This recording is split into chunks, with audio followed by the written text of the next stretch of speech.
يقولون الصبر مفتاح دام للفرج بيبان، وبعض أوقات أهل العرف ما فاد الصبر فيها ليا منه طفح كلا الرجل ما حس بالحسبان.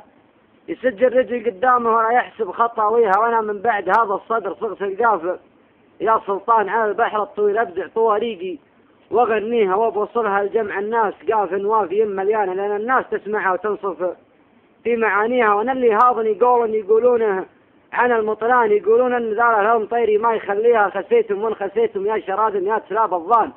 رخوم قالت الهرجة وزادت في حكاويها، نزلتنا بفعل الطيب لكن حيها يا فلان غبط اللابة هل يطيبها من طيب أهاليها عن ماريها بفعل الطيب لين الخافية تنبان. وهذه في قبايل نجد ما تخفى خوا فيها، وذنك غاوية التاريخ به فهرس وبه ديوان حذر عنوان حمر من نواظر، وين راضيها ترخى في الحجاز تجيك عبد الله كمال بركان تثور وتنها نار ولا تقدر تطفيها. وهذا المعجزات بريه ما تخضع لمن هو كان طحاطيح الرجال اللي فعايلها تزديها وسلاميها على الردات علواياها للصمان مقابيس الوغاف الكون اللي يعاديها لا كم روس حدرت من عالي الضلعان تهوت سنها كورا تداولها نواديها. وانا ماني بقايل لك تمكنا من الاكوان كسرنا وانكسرنا والفعايل منت محصيها، ولكن عودوا والله يا اهل الهرجه من الشيطان على قول المثل والنار تحرق رجل واطيها. وهذا موجز لنشرة مراسلكم من الجبلان، قصيدة تشرح المعنى من أولها التاليها. وأنا باغي السموحة كان في هرجي بدأ نقصان إذا بهزلة الملزوم نرفعها